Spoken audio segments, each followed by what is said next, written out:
back to the city. It's now dedicated parkland. We got it back from the university. My idea was that the city could control the conservation areas better and had the resources. The university is not interested, not expanded. So I spent 2 years meeting with Mike Harcourt, Yvonne Cope, Barbara Copping, and we got the deal that creates this forest in perpetuity. So this is personal with me. Now I'm just going to confine my comment to something that'll help, because I think you're on the right track. This is nothing more than a vanity project. Yeah. When they built the university, they built the Lardy Way. It's a 4-lane road to service the university.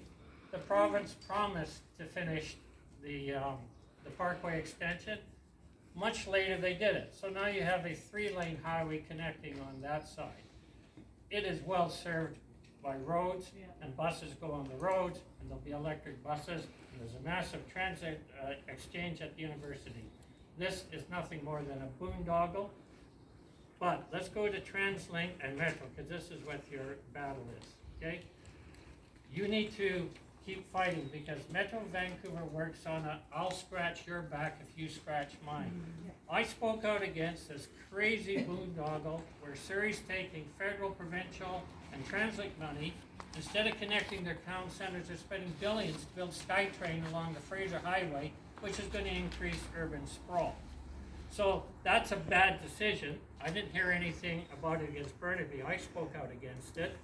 But who knows? Maybe the back scratch is, okay, we want to get our vanity project to Gondola.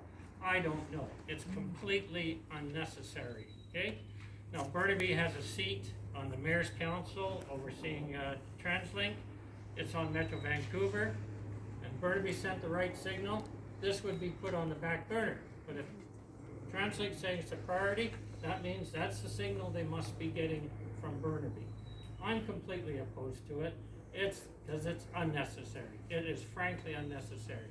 We spent too much money on sexy transit projects in the Lower Mainland, when the real need is more buses on wheels, more frequency, more bus locations as we get out of the pandemic.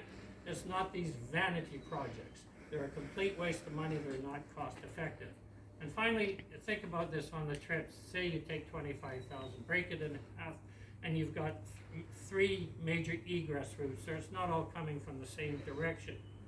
On Curtis Parker, until the province finally got off its ass and completed the Parkway expansion, was getting 18 to 20,000 vehicle trips a day on a 2-lane commuter street. Then they built the extension. It went down. Unfortunately, it's coming back up again because of growth. So don't tell me Curtis Parker was doing 20,000 and you've got major highways serving the university for 25,000. So even if it goes to 40,000, right? That would only equal what Curtis Parker, the little local street, was getting before they built the extension. So you need to hold council and the region's feet to the fire. I haven't heard a damn word about Burnaby about this and the concerns about this, and they didn't speak out against the waste of billions of what's happening in Surrey. But this is a wrong project.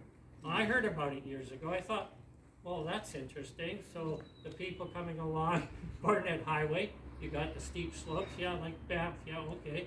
And then I realized to my horror that they're actually talking about running a jet all the way up through here, over your homes, over the conversation area, replicating what Glardy Way does in the East Loop Road.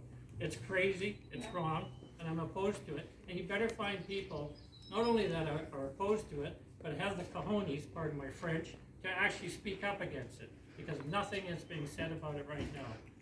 I have your back, and this is a wrong project, another wasteful vanity project. Thank you. Woo woo!